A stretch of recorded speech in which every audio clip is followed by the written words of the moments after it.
We're back on Spotify. Stefs Rock Show. Our next guest is a host, comedian, writer, actor from one of my favorite shows, That Metal Show, Jim Florentine. How are you? It's good to see you. Really good. Do you remember that moment we had like 10 years ago where I asked a question for 60 seconds? Yeah, because you sent me the clip. No, I wanted you to say you never forgot it. Like, and it was just still in your mind. Well, what was the question I would remember? You remember? I did not stump Eddie Trunk. I know that. I asked him a question about what Black Sabbath, I think, was named after. And it was like a horror film, I think. Yeah. Was that? Yeah. You knew that. Yeah. That's an It easy. was a long time ago. I know. I was young. I was like a baby and I was just like all excited. Okay, so I'm loving the beard. It's giving daddy vibes. Why didn't you do a beard a while ago? What prompted the beard? I don't know. I just started growing it. I never had a beard my whole life. About 2 years ago, I just started growing it. I'm like, I'll just keep it. Then I took it off for a little bit. So then I grew it. I'm not sure. I'm But liking it. a dad, so I might as well be it. Might as well look like a dad. Yeah. I'm a mom. I got to go for the MILF category now and date young guys, so that's my jam. Cool. So I absolutely love That Metal Show. But I gotta be honest, I'm also a big fan of the Adam Carolla show. And that's why I just saw you on it and it was really entertaining. It was a fun show. Have you guys been buddies for a while? I've known Adam since like over 20 years because, him and Jimmy Kimmel started Crank Anchors, the prank call show on Comedy Central. And they picked me to be on the show. So, we started that in like 2002, I think it aired. So I've known him all over the years. And whenever I'm out in LA, whether he was on regular radio or his podcast. So we've been friends for a long time. He's great. I love him. Yeah. I like his style of comedy, the like dry, and then you get the joke. It's my favorite. Yeah. And he can rant on anything. I always said that about Adam. Before he started doing stand-up, I go, Adam, you should do stand-up. You just mentioned construction and you got 20 minutes of great jokes about construction workers and stuff. So Adam Carolla and Tim Dillon are my favorite ranters that they can just go for days. Tim's amazing too. I love Tim. Yeah, he fucking cracks me up. So I was going to say, is it harder, do you think, for you to do stand-up or to host a show? Probably hosting. I'm more of a, like doing the stand-up. The hosting is, you got to be all professional. You got to tone it down, kind of be, I can't be myself totally hosting, but that's cool to look. I mean, I grew up making prank phone calls, listening to heavy metal. And then the 2 shows I was on was prank call metal show. So I wasn't complaining, but yeah, you have to be a little more proper and you can't really totally be yourself. You're a little stiff when you're on TV, but that's expected.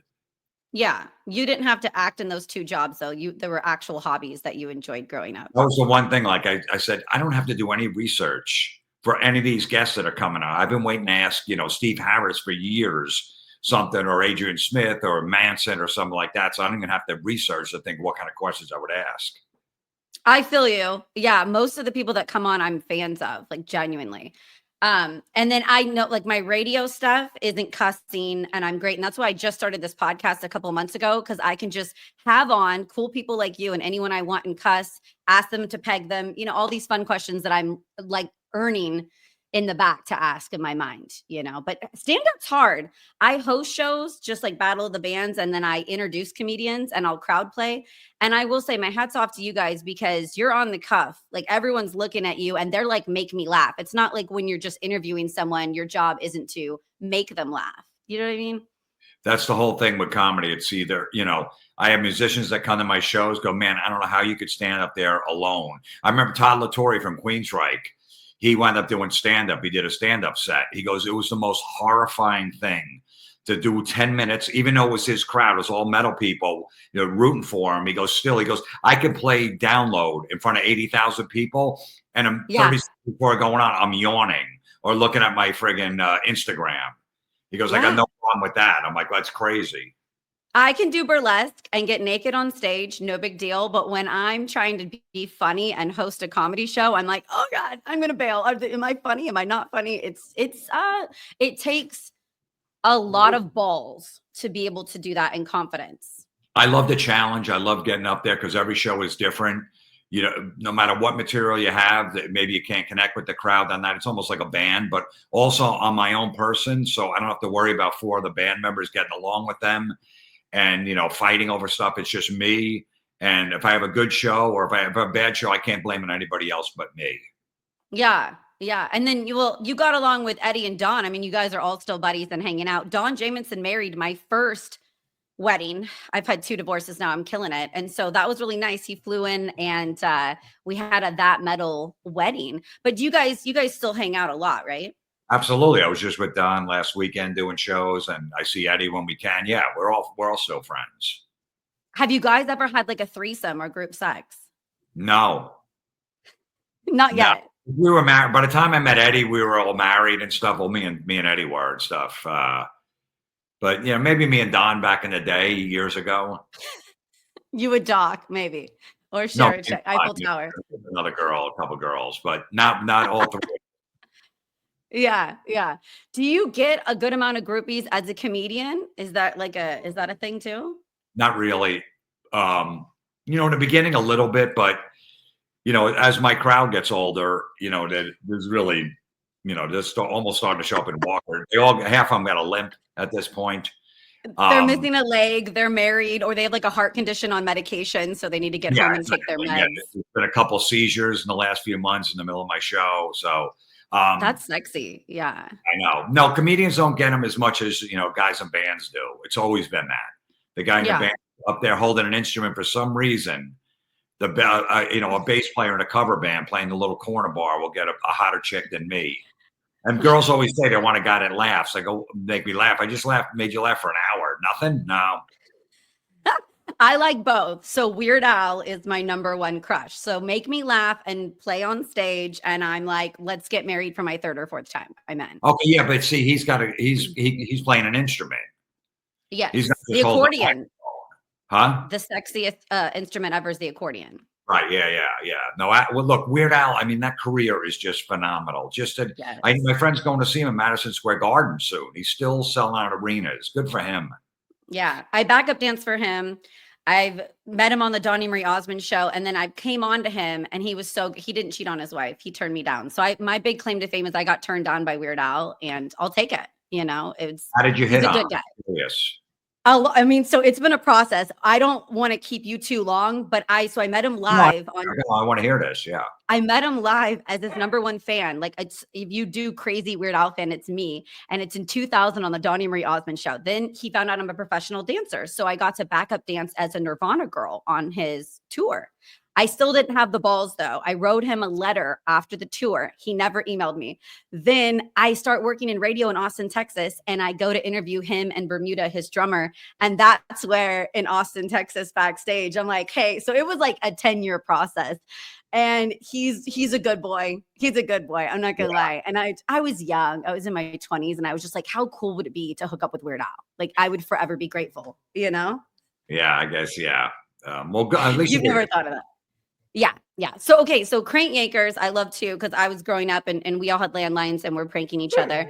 How did Special Ed get created? Did you create that character, or was that kind of a group effort?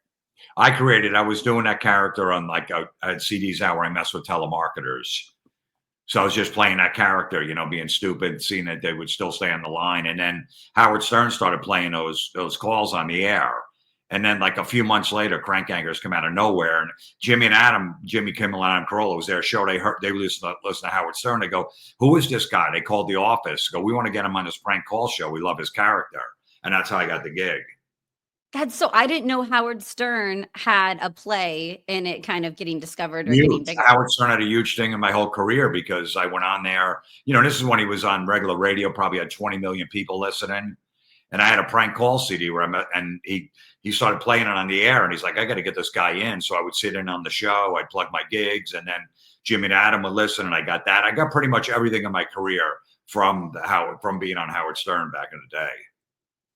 That's really cool. I like it when there's a lot of those one big breaks that it's like, well, that just shot you out, and you remember who helped you.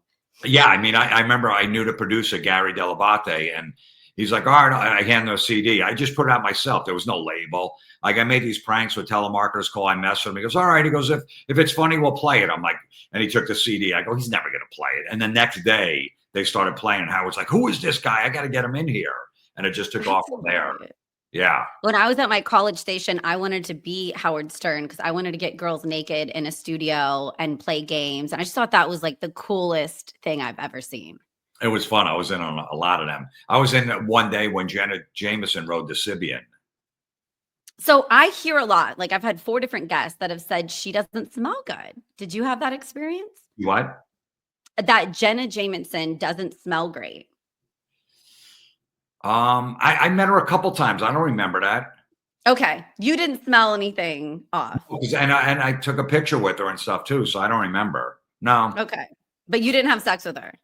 No, please. I would. No. That'd be my claim to fame. That'd be your career peak on your resume. I was trying to hit on my girlfriend at the time, and I'm like, "Go for it." She's like, "You wouldn't be mad?" I go, "No, come on, it's Jenna Jameson." Yeah. And I mean, girl on girl, that doesn't count. Yeah. That's just, yeah, that's not cheating. I don't know. That's what I say. Look, if I had a girlfriend, I think she would be more upset that I fucked a dude than another girl. I think she would take that harder. Well, there's this 100%. If a guy bangs a guy, he's gay, in my opinion. If a chick like I bang a lot of chicks because they're hot and I'm bored. Right. But if you're a dude and you're like, I'm sucking dick tonight, it's like I don't have what you need, you know? Like you don't want me. Right. No, that's right. You're right. And that's why I like your shirt. I know. I will say I have the equipment, but okay, another side note, when a guy lets me do it, I degrade them and I instantly don't like them after. So I want you to kind of tell me no. Does that make sense? Yeah, well, most guys probably would say no. No, you'd be surprised. And people in the industry. Yeah, well, the whole thing. Yeah, I was saying before we went on the air, my ex-girlfriend, her last boyfriend she pegged, and she brought that up to me. She's like, I still have the dildos if you're interested. She's like, what do you think about that? I go, I never thought about it ever. It's never been in my mind. I'm good. But like a finger's okay. Like a finger's hot. Either to the first, even to the second knuckle, if it gets a little crazy. Yeah. What about a rim job? Have you ever got your ass ate? Absolutely. It's phenomenal. Yeah. That's romantic. It is. It's foreplay. Like I think, but I will say that's love. Like I gotta be in love in a relationship. I'm debating moving you in my house if I'm going down on your ass. It's not for me like an I just met you thing. Yeah, no, I remember a girlfriend, we were together like 3 years, and one night she just did that. I go, where did that come from? I wasn't going to, and she's like, my friend, says she does it all the time with her boyfriend, so I'm just going to start doing it. I'm like, thank your friend. Bring her over here. I owe her a dinner. You owe her a steak. Yeah. Well, and then she probably was like, where's my ring? Like she was deeply in love with you, and then she was expecting you to propose shortly after. Maybe. Yeah. Did you guys ever get married? No. No. Well, this is when we were young and stuff. No, she wound up being like a high school principal, and she could have had that aura of me being a dirty nightclub comic around her. You got to be proper and all that shit. So a school principal eating ass. I like that. Oh, okay. Well, she wasn't the principal yet, but I know. God bless her. Yeah. Yeah. I like innocent. I want to be the bad one. So I like to go for more virginal, younger boys that I scare them. Like that's my kind. So wait, so if a guy you're dating says, yeah, you want me to peg you, he says yes, then you lose respect for him? So yeah, I do it. And then shortly after I'm like, oh, I kind of degraded you. I don't think I want to stay with this. Yeah. It's fucked up. It is. No, I mean, or if they're a politician and they're high, because I'm in Sacramento. So we have a lot of politicians that come in and out. And so if they're high up in charge, even if they're older and maybe not what I would find attractive, it's a power play for me to be like, ooh, I just degraded this guy in a suit that's high up. Yeah, I mean, I'm sure Gavin Newsom loved it.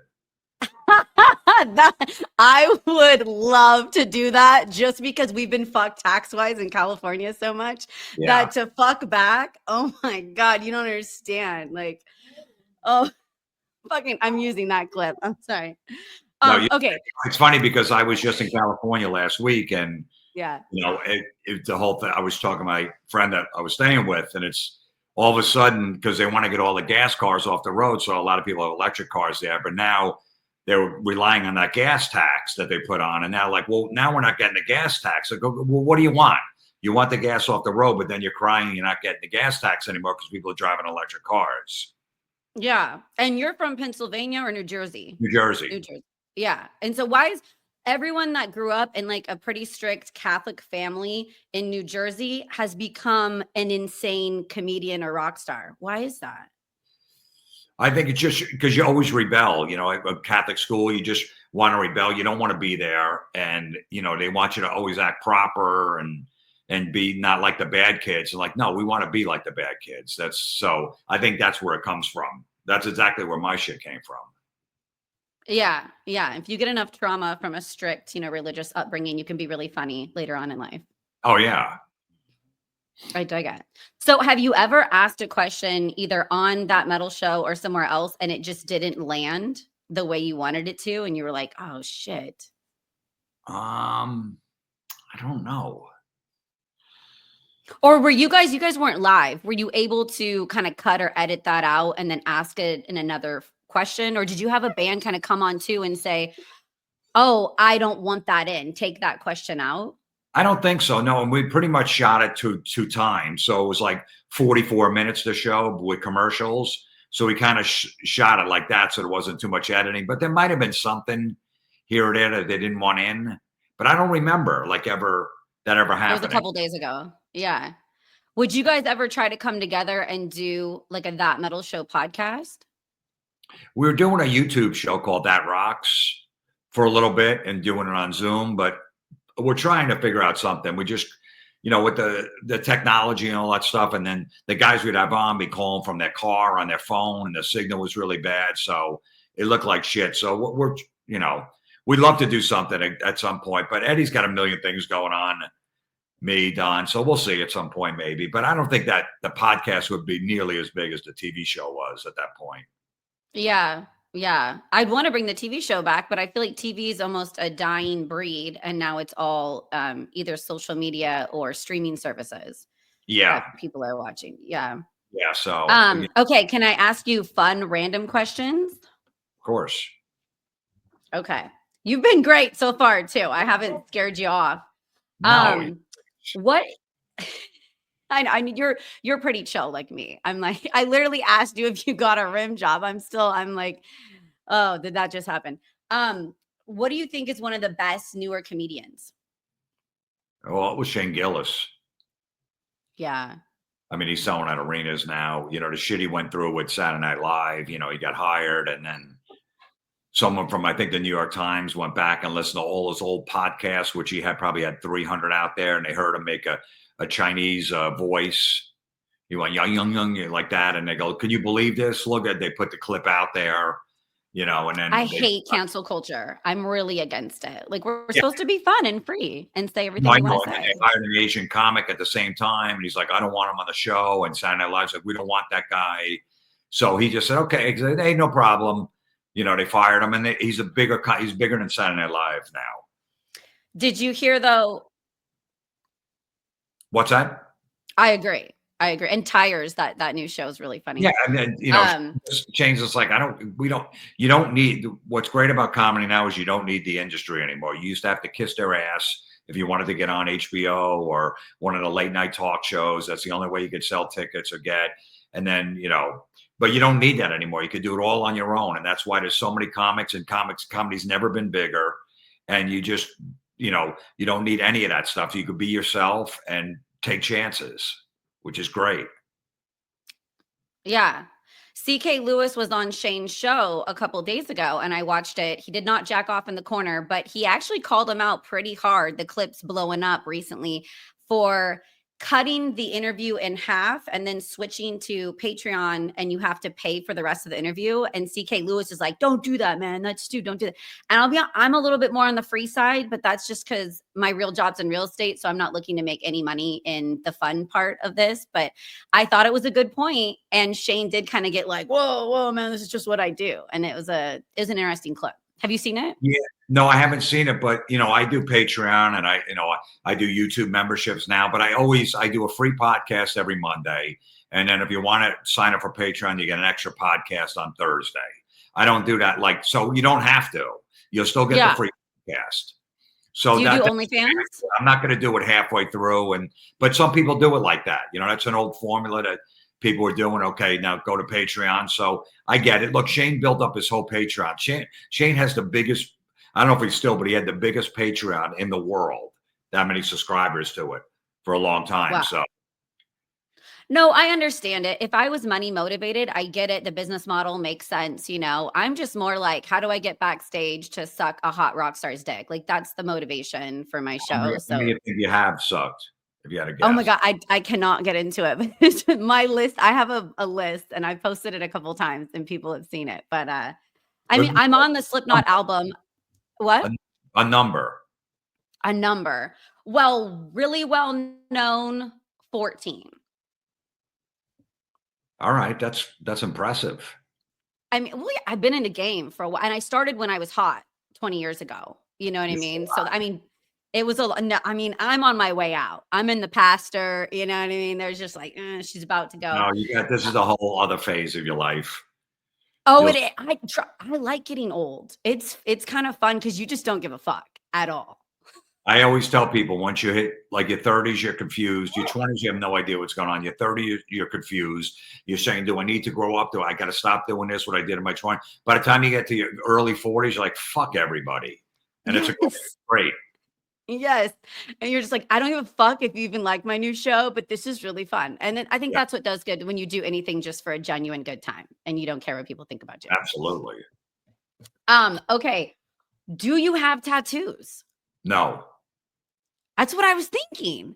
How did you do that? Me, Don, and Eddie have no tattoos. All three of us. All three of you? You know, when I was in my early 20s, like it wasn't cool. If you had tattoos, you were in prison. Yeah. No one really had them. And then Guns N' Roses, those guys had them. Like, all right, maybe. And I was like, I don't need them. Everybody was getting them. And then by the time everybody was getting them in the 90s, 2000s, I'm like, well, now I'm definitely not doing it because everybody's doing it. Yeah. But so I don't know. Three hosts of that metal show don't have tattoos. That's all crazy. three of us have no tattoos. I wouldn't rule it. I still might get one at some point. I don't know. If it's something interesting. Maybe like the sublime sun around your asshole could be creative. That could be. I think the three of you need to get that metal show with the little triangles tattooed, like on your arm. We have a friend this guy Joe that had got it on his head. That metal show. I've seen that. Yeah. I always told him, I said, Joe, when this show gets canceled, don't come after me and kill me that you did that. I'm sorry. Every show goes off the air eventually. You got to ride the wave, while it's going on. It's pretty exciting. Okay, if you could pick between divorced dad rock or new metal, which one would you choose from? You mean new metal meaning what? From new metal is like Korn and Limp Bizkit, and divorced dad rock is more what? I love new metal. Okay. So what is dad rock? What do you consider dad rock? Divorced dad rock. So that is me. Crossfade, Drowning Pool. You're kind of in the 90s. Hinder, you got a couple big hits. No, Korn, Limp Bizkit. I'm gonna go see System of a Down. I've never seen them for the first time. I love those guys. I love all the 90s shit too. Yeah, me too. 90s, early 2000s. Like I said, I have Bloodhound Gang on tonight. I've interviewed Serge in LA in like 2010. One of the nicest, smartest guys, ended up talking about Armenian culture and the war for like an hour. And I didn't know anything about it, And I'm just like, holy fuck, so I'm just like nodding my head, but I have no fucking clue. I'm just like, God, he's hot. I want to bang him. But I didn't bang him. But like, he's so smart. Yeah, he is. I love Fear Factory, all that stuff. So yeah, I'm excited. We have our big the festival that our station helps and does is Aftershock Music Festival in Sacramento every year, and Fear Factory was there this last year, and they always come by. But have you come to Aftershock yet?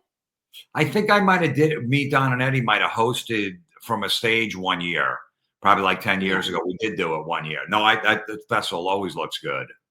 Yeah, it's fun. I mean, in Danny's festivals, all of them are great. I'm sure you've been to a lot of his festivals because he's just on top of the world. That's someone on my to-do list that I haven't done yet. Because I'm like, wait, screw the rock stars. When you're getting old, do the guy that's like putting the whole thing on.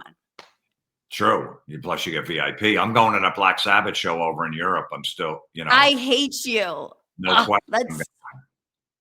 Dude, that's so sick. I think I'd have to like sell my house to get over there and get a ticket. I don't know. Yeah. Look, the stadium only holds 42,000. I thought it was like 80,000. So it's going to be a tough ticket, but you can probably get in with a shitty seat for like $250.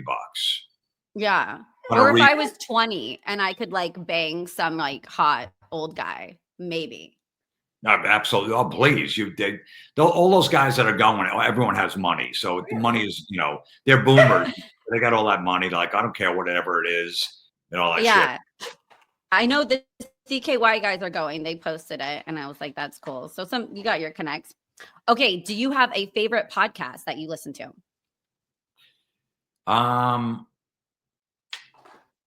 Do I listen to like sports podcasts. So it's nothing. The comedy podcasts, like all my friends, it's tough as a comic to listen to other comedy podcasts. And even to watch another comic perform, it's like, that's our gig. So, but mostly like sports guys, like this guy, Jason Whitlock, who just calls people out. I like anyone that pushes buttons. I love that shit. I also like Tim Dillon's clips. I'll watch, when he goes, like you said, on his rants before. I like that stuff. But then I'm starting to get into like true crime podcasts too. Oh, okay. Little bottle of wine and true crime at night. I'm fascinated by the JonBenet Ramsey still. I've listened to like 300 hours of stuff on that. Okay, me too. I've watched all the documentaries and I think I've fluctuated. I think I was leaning towards the dad like years ago. And then this last documentary that came out on Netflix, I'm leaning towards the brother and that the parents covered up the brother. It's not a third party, right? I mean, do you think? No. Yeah, it's an inside job. It happened in the house. It was probably the brother because the brother hit her with a golf club a while back too. So he was a little violent and he might have like autism or something.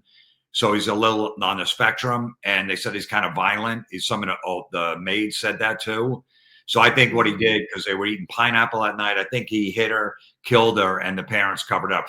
Okay, Patsy Ramsey was a bit, all in their outfits and dressing really nice and this rich bitch. So she wore the outfit the night before at this Christmas party. You tell me as a woman, she wore this really nice outfit for these Christmas. And the next morning she had the same outfit on. She was going to go on a private jet to go visit John's other kids in Michigan. She's not wearing the same outfit 2 days in a row. So she never took it off that night. So no way did she go, no, I'm going to wear that again. So it was it was probably the brother. Yeah, and it was a Boy Scout tie, and he was a Boy Scout, the knot. And then John also knew how to tie knots because he was into yachting and boating. Yeah. Yeah, and maybe he had a little tism. I like guys that are retarded too. With both hands, so she wrote the note lefty, so it wasn't exactly handwriting. And 4 to 5, they got one person that said no, it wasn't her, but 4 to 5, like Secret Service people or whatever, that looked into it, the FBI said it's 90% her. She wrote the note. Yeah, no, it's great. You can pull an OJ if you've got enough money. You get great attorneys. You're getting out of it. It's amazing. How crazy is this that he finds her in the basement at like 1 p.m. that day. He's crying, and a half hour later, he's on the phone going, yeah, we're going to come to Georgia tomorrow. I need my plane here. And the cop goes, what are you doing? He goes, I have to go to Georgia tomorrow. He goes, no, we need you to stay here in Colorado, to answer questions, do all this stuff. He goes, it's a really important meeting. I need to go. The cop goes, no, you need to stay. Who would leave, a half hour later, get the train to go to their other house in Georgia? So he just wanted to get, and then they hire defense attorneys with all their money, and they go on CNN and they won't talk to the cops. So it was definitely that. Yeah. He should be at John, and he's still out there going, we need to find a killer. I mean, that's how arrogant he is. I'd keep my mouth. I think you almost have to, because people know you're guilty, and I'm a mom. I've got 2 kids, and I'd be so distraught. I'm not flying anywhere or talking to anyone or doing, anything. And so it's totally the brother and an inside job. And it's sad that could happen, Yeah. Oh, my dog's like trying to say hi. Okay. I didn't know you were a crime guy. Oh, do you have Valentine plans tomorrow? What's your big Valentine plans? Never. I know. Well, I don't have a girlfriend. I don't have a girlfriend. So, and I usually date women that aren't into that. Oh, okay. Well, I'm just doing a comedy show tomorrow night, which I'll ruin that for relationship people. I'll just rip it apart. Yeah. Have them all take out their phones at the same time and check each other's DMs to just fuck everyone's Valentines up. Yeah, I don't know. That's a girly girl. It's in the Valentine's Day. Yeah. I'm into Valentine's Day, but I like leather and whip. So I kind of like it all. It's different. It's not like, candy. It's you don't have to, it's just another day that you're just going to rip you off. I got to get you a card. Why? A Hallmark card, because I want to get a card. I want to get roses, and I want to get lots of oral sex, and then be like, oh, he loves me. That's cute, you know? Yeah, well, if girls are gonna like, are you giving or receiving? Both. I mean, but I want it to be like romantic and rose petals everywhere. And then I'm like, oh, like I love the bullshit. I love the Hallmark bullshit. You do? Yeah. Oh, I love it. Like milk it up, you know? I feel all appreciated and loved because I only date them for like a year. So make it like one good memory to every holiday, and then I dump them and I'm over it. Well, what I would do is I bring in like the CVS and then find a nice card. I go, read this, and then you read it, and I put it right back on the shelf. Save myself $5. All right, let's get out of here. It was the thought that counts that she read it. You that's a cheap ass. Or what if you like get it and don't write your name in it and then like return the card the next day? You'd be like, she didn't like it. That's a tough one to pull off. Yeah. You know, I've never tried to return cards. I hate the people that underline like lines. From the first day I met you, to really, you got to underline into the card. First of all, you didn't write that shit, so I'm not even believing it anyway. And any guy that gets the long post, somebody cheated. Like when I cheated in my second marriage, I did the longest, cutest post. Then I had to delete my Facebook, and I had to get one with him because I was a piece of shit. So that's all that means. Yeah, that's true. So now I don't do any posts like if I'm just my eye is veering off, I gotta go. Like I try not to stay so I don't have to do the long post on Instagram about the love of my life for this year. I love these women. I follow a few of them, me and my friends, that get boyfriends like every 6 months. They're bragging. They're taking old pictures. Yeah, they're walking through the fucking picking apples, and they're going to the friggin' farmer's market and brunch. And then 3 months later, all those pictures are gone. And then the inspirational quotes. It's about me now. I need to find myself. Don't listen to anyone. Don't let anyone control you. Okay, there we go. There's another one down. Well, I don't do the second part because I'm like the naughty bean, but like I love to do like this huge romantic. I met the love of my life because I really am. I don't know what I'm, a lover girl and a dick. I can't figure it out. So I'll be like, I met the one, and then 3 or 4 months later, I'm just like, oh, new dick. Gotta go. Like, sorry, I thought he was it. I don't know. I like that. You think like a guy. That's great. I do. And that's the problem. I swear I'm a tranny, but I'm not. But like I should be one. If that makes sense. Okay. Nice. What are your top 5 bands? Well, Black Sabbath's number 1. AC/DC's probably AC/DC, Motorhead. Except then I also love Slipknot. I love Rage Against the Machine. So they could be in the top 5. It fluctuates.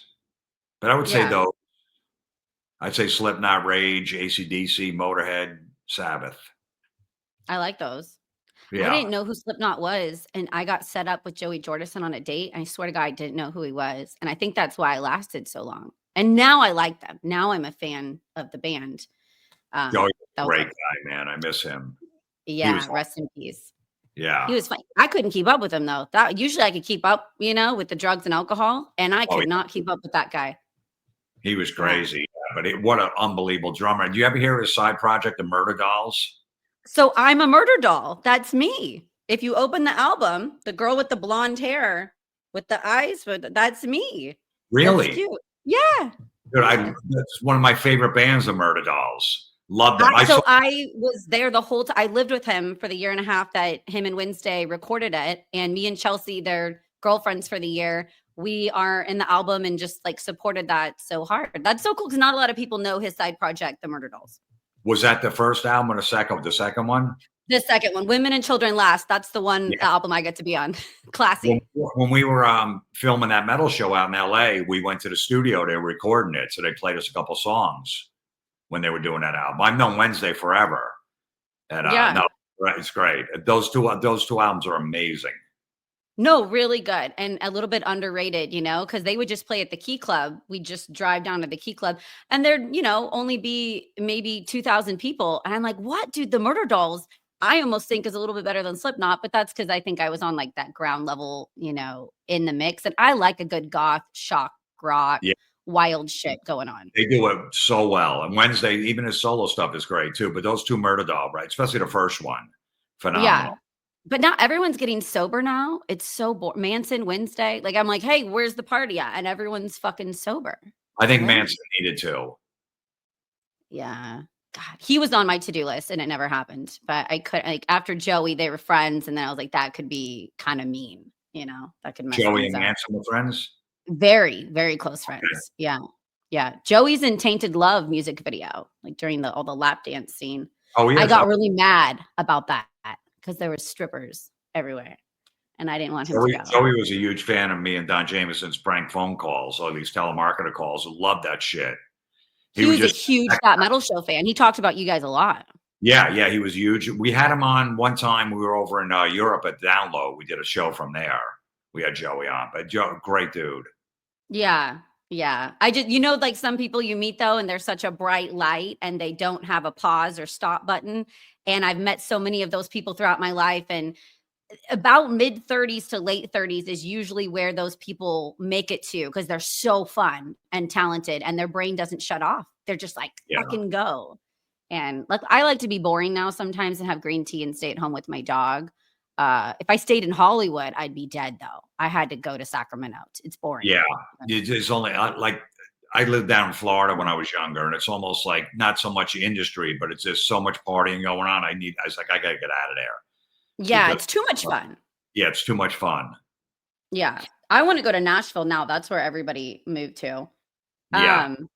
How do you feel about flying right now? I never worry about it. Okay. Yeah. You're like, fuck it. Even at all the crashes recently. Yeah, it's just, look, I know that shit would happen. That was the first crash since 2009 in the United States. So I don't worry about it. I never have, look, it easily could happen. It's crazy how that happened with that plane recently in DC, but whatever. Yeah. Even Vince Neil's playing his girlfriend and the landing on the private plane. There's just been a lot of little things lately. I got to go to DC a little bit. I'm going to be drinking in the airport. I got some anxiety now. Well, and they said, Vince was going to be on that plane, but he stayed back in Florida. I guess it was his birthday and he was celebrating. So he said, I'm just going to hang a couple more days. So his girlfriend and her friend went on the jet. Anything with an engine and Vince Neil, I'm not going near it. I'm just not, it's not a good combination. I know that guy is just like, he's got it's bad luck, dude. I mean, I think he did like 40 something days for manslaughter. That's incredible. 30. Wow. That's an OJ move, right? Of free concerts and stuff for, drunks or mad mothers against drunk driving or whatever. I know it was a different time back then. I wonder if he got to bang any of the mothers. When Vince lost his kid, his baby, his little daughter and shit like that's got to, and he didn't really deal with it and shit. So he's had a rough life, that dude. Yeah. He's the dirt really, showed the partying side, and then it gets to Vince like, wow, he's been through a lot of trauma, and that's great. He's made out on the other side. I can't imagine losing a kid. I'd be deep into drugs. Yeah. It'd be bad. Okay. Would you ever date a porn star is the last question I had for you. Very classy. Not now, but I would have back in the day. Definitely. What has changed? You became more self-aware? Probably, yeah. And I got a kid, so that'd be weird if, all the kids. As a role model? All of his friends know I'm dating a porn star because I'm sure they're all looking at porn now too. So. Yeah. That could be, yeah. You wouldn't. I had a band on, and my friend that's an OnlyFans model told me about the band, and that's it. Said, hey, you need to have this metal band by, and I did. I had no clue that she was the stepmom of the drummer in the band. So I was like, how do you know her? And they're like 18, and they start laughing, and I'm like, well, that's a cool stepmom. That's like a bad porn. And then it's so bad. They lose it. And I'm like, do you follow her OnlyFans? And they're like, no comment. And I'm like, that would be really hard to be a hot, senior in high school dude in a band. And your mom is a pretty well-known OnlyFans model that your friends could Google and that's naked. And then they come over to the house. I feel like that's almost asking for trouble. Yeah, especially I got a boy and all his friends would know and that'd be weird. Jeff Ross, the comedian, had a great joke about that. He goes, I was going to go on a date with this porn star and we're trying to figure out a day. She goes, Well, I have to work Wednesday. How about Thursday? He goes, how about Monday? Yeah. You don't want the cum shot still all over her face or anything. Did you hear about what is the Bonnie Blue chick that just did 1,000 guys in a day, supposedly, but she's counting oral sex as, sex too. So I don't think that counts, but still like 1,000 oral and vaginally in a day. And she's hot. She's really fucking. Would have you been one of those 1,000 guys? No, I think I forget the girl that did it back in the day. I could have been in one of the. I think she did like 600 or something like that. I'm like, there's no way. But I mean, that's not going to end well with her. I mean, what are you going to do in 5-10 years? You're ever going to brag about that? You're going to try to hide that shit. But she's young. She doesn't know. So I understand it. But no, I wouldn't get in there. If I did, I'd have to go at least third. In the beginning. Yeah, I don't want to be 587. Yeah. Or you'd have to wait in line, take a blue chew, get ready for it and get prepared. But I don't know. I got deep into that. Can I just be with the fluffer? Because she is, I'm sure it was a fluffer that every guy waiting and stuff. I just don't get why pretty girls do that. I'm just, and then how are they going to get married and have kids one day? Like, as wild as I've had times, none of it's on camera. So if I want to talk about it, cool. But there's like 40 core listeners on my Spotify. That's fucking nobody's going to know about who I've banged. You know? I mean, but you're not when you're young, you do stupid shit. You don't think about, in the future and all that stuff. So I get it. I'm glad we didn't have social media when we were younger. Like I couldn't post. There wasn't anything anywhere I could post. I had a wind up camera that I'd go out and I didn't know if it took it or not. And then I'd develop it at Walmart later and be like, oh my God, yeah, me and Ron Jeremy at the Rainbow came out. That was cool. But that's all I had. Dude, thank you. By the way, I kept you way longer than I was supposed to. No, it's all good. I was just at the Rainbow last week and I was like, man, it's weird Ron Jeremy's not here. Yeah, and Lemmy too. Yeah. He didn't like me. So I hosted Miss Rainbow at the Rainbow for a couple years. And so I hosted once a month. So I'd sit up at the bar a lot. And I would always try to talk to Lemmy after a couple drinks. And he did not want to talk to me. He would always just turn and just wasn't interested. I was whatevs, but Ron Jeremy has been on the show a lot and he's was a friend of mine, poor guy, everyone's like in jail, dead or sober that I partied with in LA. So I don't know how I'm still killing it, but I'm going back down for their 53rd anniversary party with members of Fast Times at Richmond High and Faster Pussycat on April 13th. So if you're in town, stop by. It's going to be a fun party. I will. Let me ask you something. Why do you think that more rock stars didn't get Me Too'd? That's a good point. But I also want to say, like, I'm on the other side of the movement. Usually I get yelled at by females a lot on my show. Ashley Purdy and Marilyn Manson, I've hung out with. They're great guys. I trust their opinions. And both of them got Me Too'd and swear up and down that they didn't do these allegations. Yeah. So I think it's a combination of like women calling things out or say that women, it didn't go right. Maybe they wanted more out of this relationship. So now they're saying like, oh my God, I hate the girls that are like, I went on a tour bus and I drank alcohol and then he took advantage of me. Bitch, why are you walking on a tour bus after a show? The only reason you're going on is because you're like, I hope something happens. So I think it's a lot of bullshit in my complete and honest opinion. There's just not a lot of Me Too. But I also think there's a little bit of fear maybe going against a band that's pretty popular, that has the attorneys and the managers and whatnot. I know, like, I did a drunk video with me and Joey Jordison in his pool, and his manager, Soli, at the time, I posted it on Twitter, just came out. He was like, you got to get that fucking down now, like just screaming on the phone at me. And I was like, dude, I was so drunk. And he was like, get me swan diving in the pool. And I just thought it'd be funny, but like his shorts are flying off. Like it's fucking out of it. So and the machine, so it wasn't just the manager, the record label called me like everyone just got pissed. And I literally had posted it a couple minutes prior. So I'm not saying that a lot of girls have experienced this, but I think you don't want to piss off a band that has a label and a team behind them because they're gonna come at you, Yeah, I mean, it's like, because a lot of, there was always the rule like, hey, if you want to get on the bus, you got to blow whoever wants a blow job, whether it be the bus driver or whatever. And, none of that. Ew. And back in like the 80s, like, you know, the Van Halen and all those bands were like, hey, all right, you got to blow the roadie if you want to get backstage. We have the backstage passes. So you got to blow the roadie and then you can get to the next level. So like none of those women ever came out, which I think is good because it's like you had the decision to say no. But Yeah. they come back and twist it. Go, look, I didn't want it. I was 22. The roadie said I have to suck his dick, and I reluctantly did it. And that's the only way I can get backstage. So that kind of shit. So it's good that it didn't because I really thought when everyone was getting Me Too'd, I'm like, man, the rock stars are next. But a couple of them got it, and most of the Manson stuff was all lies. Yeah. Look, you're in a relationship with Manson. He's going to be a dick. That's just the way he is. He plays the dominant role, and that's what he does. Yeah, my girlfriend was managing him at the time of the Evan relationship, and she would have to get the time zone down between when he could get a girl backstage and where, you know, Evan Rachel Wood was on the bus, and then she went and got the ring. He never even saw the ring to propose. She had to get it and just hand it to him last minute to propose. Like, it was just a funny story. Since I was like, oh, that didn't work out. Shocking. Just shocked.